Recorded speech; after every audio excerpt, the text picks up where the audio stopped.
is late in the eve, I'll be honest. And today, we're going to do something we haven't done in a long time. I think it's got to be like a year, if not more. Since the last time I did something like this, we're going to be doing a D&D quiz. Well, a quiz in general, but this one is a D&D quiz. Because it's my entire personality. I've got a few different things lined up, but we'll see what the timing is looking like. This one says it's 11 questions, 3 minutes, and we'll see. So this is a D&D history quiz. Test your knowledge of the rich lore and history of Dungeons and Dragons with our engaging quiz. Deep dive into the origins of the Forgotten Realms and the cosmic battles between the gods and primordials. Whether you are a seasoned player or a curious learner, this quiz will challenge your understanding of key figures and events. Get ready to uncover fascinating facts. So we're going to jump straight in.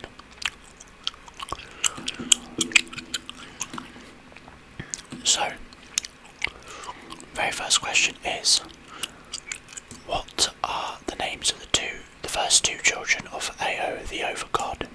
Ao the Overgod is basically the god of all gods, and it's kind of like the DM insert, basically. We have Lothan, Elestrae, Shar and Selûne, Shanti and Therisdune, Tiamat and Bahamut. Well, I actually do know this answer.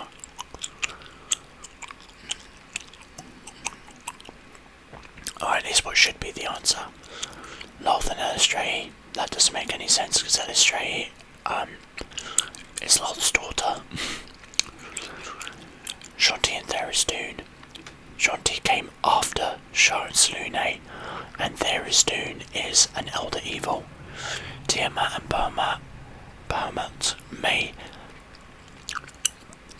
I mean, I wouldn't say it would be the right answer, but if there was ever going to be an answer that it decides is going to be correct over the correct answer, which will be Shar and Selûne, it would be these two, namely because of the first world theory, which is that there was a first world of dragons first, and then that breached into the multiverse. But I think it's going to be Shar and Selûne. So there was a cosmic, I guess, stew at one point, and the first things that came into being was an entity that was both Shar and Selûne until they were separated, with Shar becoming darkness and loss, and Selûne becoming effectively light but the moon. So it will be Shar and Selûne. I wonder if it will tell us if we're right or not. There we go, we're correct. Who created Abertorial, Shar, Selûne, Ao the Overgod, Shanti, or Mistral? That's actually a good question. Oh, I'm not 100% certain on that one. I know that Shanti, the lore goes that Shanti, let me just move past that question so we don't get distracted. The lore is that Shanti suggested to Selûne, I believe it is, that it's like the one that created life. I mean, Shanti is basically the Mother Earth, or Mother Nature insert.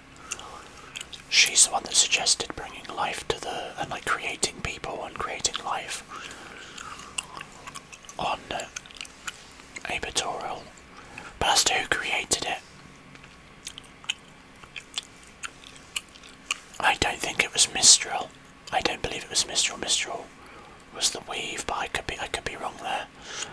The answer would either be Shar and Selûne or Ao the Overgod. But the thing is, it wouldn't be Shar. Would it be Shar? I can't remember if their split was before, because would that count as them being together? I'm going to go with Ao, but I don't know if that will count as being correct. Okay, it's Shar and Selûne apparently. It must have been before their split. Oh no. I'm annoyed by that one now. I should have stuck with my gut. It is what it is. deity of magic created. Selene is divine essence of magic. This is all about the pure, like, creationism theory. Selene is divine essence of magic. Shah's divine essence of magic. Ao, the overgod, created Mistral. Mistral was created in the plane of fire. That is such a specific thing. If I were to guess, I would say Selene is divine essence of magic.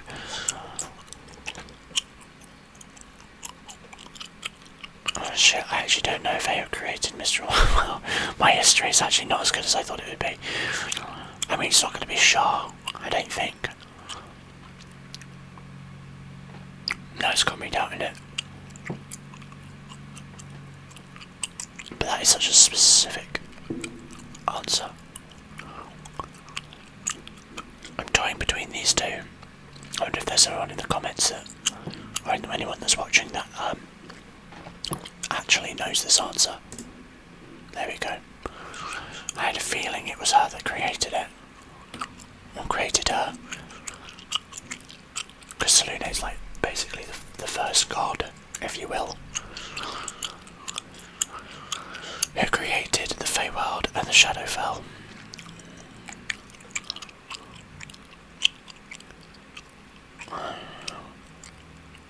But I'm pretty sure that's going to be Shah and Selene again, because Shah... That's interesting. If this is Shah and Selene again, this is just like someone who loves Shah and Selene. I mean, as far as I'm aware, I don't think Ao actually did that.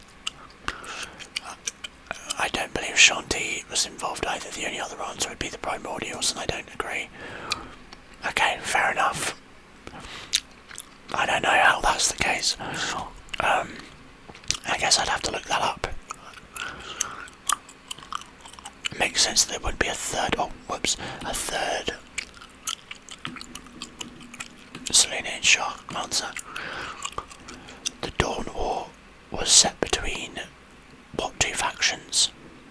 The gods and the Obith, the gods and Tharizdun, the gods and the gods, the gods and the Primordials.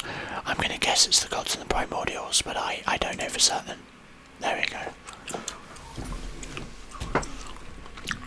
What was the artifact the Obith gave Tharizdun?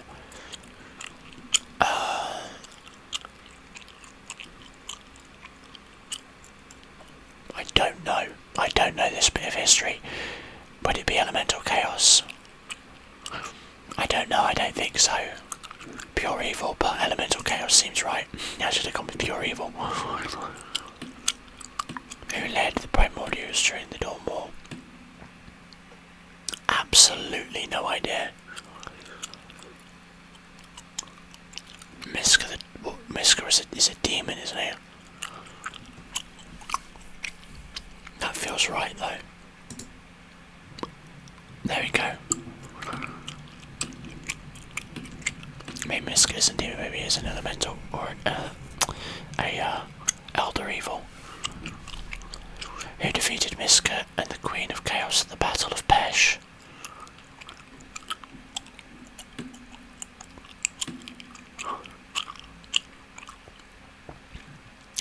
Well, it ain't going to be I'm sure it's not going to be the Primordials who was leading them. The dragons, the Wind Dukes of Aqua. Now I want to know, maybe. I want to know this history. Which primordial devoured the sun? Probably the Night Serpent, right? That makes sense. The key's in the name, I guess.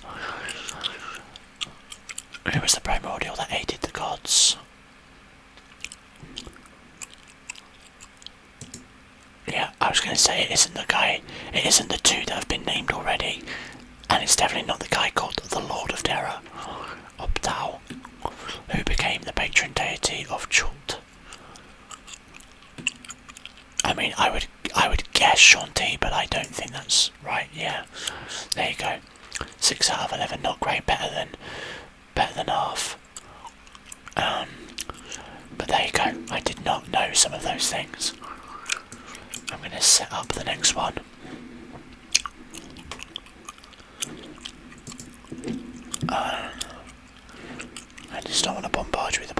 words, but I don't think I have much choice. I have to do it. There you go. We're going to do a different kind of quiz now.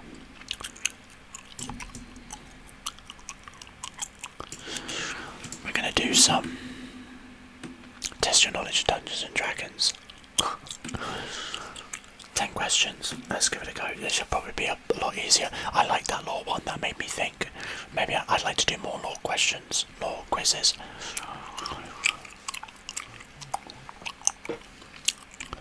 Which of the following is not a Dungeons and Dragons class? Wizard, Scholar, Ranger, Fighter? The answer is Scholar. Oh. Okay, we're reloading the page fully, are we? Oh god, I've opened an ad.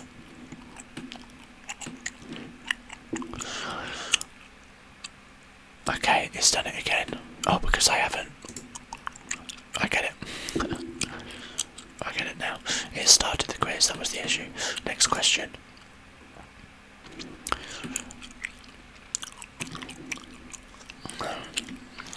Let's just get that to the side in case you get a bunch of ads popping up. Because I'm not going to subject you to consumerism. Which of the following is not one of the ways in which a rogue makes a living? Well, that doesn't make sense. That's not an actual D&D question. Who's to say that the rogue isn't a carpenter or swashbuckler? But it's got to be carpenter, right? But that makes no sense. No, it doesn't matter if that's whatever. I don't agree with that. Wasn't a very good question. What is the most important thing in wizards' lives? I guess there's spells, but again, that doesn't. I thought this was actually going to be a decent quiz, but this is a bit trash. Sorry, whoever made this. I won't put you on blast again, but people have probably seen it already. Yeah, I thought this was going to be an actual question. This is just like, what is your subjective opinion on this? Which class uses the magic of healing as well as inspires allies with spells that harm and hurt foes? Well, I mean, the word inspires there made me think it was going to be bard, but I guess it'd be cleric out of these guys, because I guess the others technically can't do anything to help others. But there you go. Right, well, that was a better question. I should have rated the other ones down. I wonder if they'd got rated down or not. Which of the following does not count as a ranger? Again, these aren't. Who is to say that?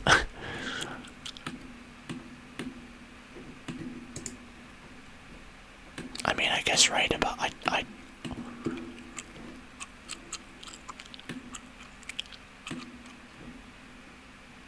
yeah, I do. Oh, I was trying to say that the question wasn't good, but I'm not putting in a bunch of details for that. I don't think that was a very good question. Right, well, we're locked in now. What on earth is this image? What is this from? Which of the following is not a member of the fighter class? What? Nine. What? Which of the following is not a member of the fighter class? First of all, I don't know what the red beast is, but that is a barbarian and that is a paladin. None of those are fighters. Red beast is not a member of the fighter class. The fighter class is typically comprised of humans, dwarves, and other humanoid races. What in the AI generated quiz is this? When was this made? It doesn't tell me. This is the worst quiz I've ever taken in my life. This person doesn't know the first thing about D&D, do they? Yeah, this was totally AI generated. 100%. What kind of D&D question asks you what is not part of the fighter class, and then gives you the answers of red beast, two things that are other class names, and then the fighter. Purely for the fascination of seeing what other questions show up, I'm going to continue this quiz. Gone from a really interesting good quiz to one of the worst things. What is the power of the gods called? Divine magic. Okay, sure, fair enough.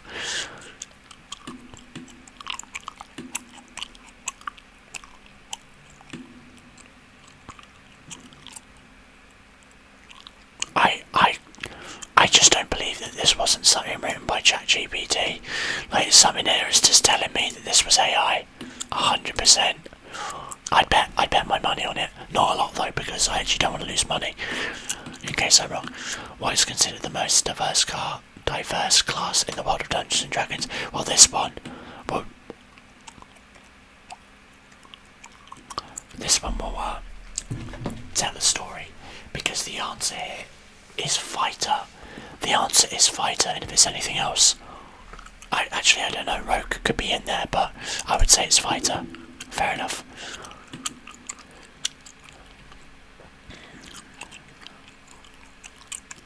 Okay, fair enough. That's actually a good question. That's the one good question. Which class is fiercely independent? What does that mean? And I love that this question is about being independent, so they've got an American flag in the background. It's obviously like a 4th of July thing. I probably would have found that amusing, why this quiz not a terrible one. What class is fiercely independent? Well, it's going to probably be... I mean, that is such a stupid question. Because all of them, you could argue, is based entirely on the character.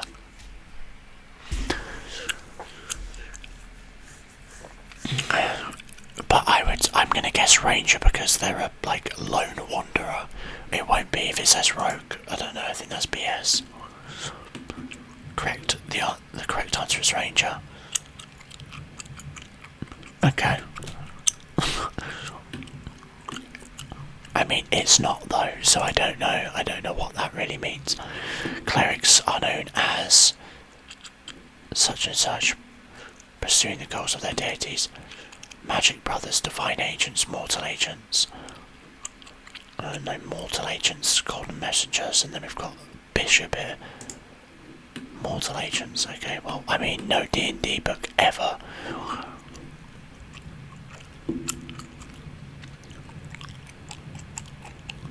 mentions this. What are these ones down here? Oh, these are just the answers. Fair enough. I completed this quiz. Amazing. I'm so glad I got a pass on your really amazing quiz. What sword am I? Which tank are you? You gotta love the personalisation ones. I wish there were comments on here so I could just see someone be like, this was the worst quiz I've ever seen. Well, dearie me. What an interesting one. Well guys, I'm going to end it on that amazing bombshell. What a dreadful quiz that second one was. But that first one was pretty fun. Do you like quizzes? Do you want to see me do some more quizzes? Make sure to let me know in the comments if you do. And if you enjoyed the video today, make sure to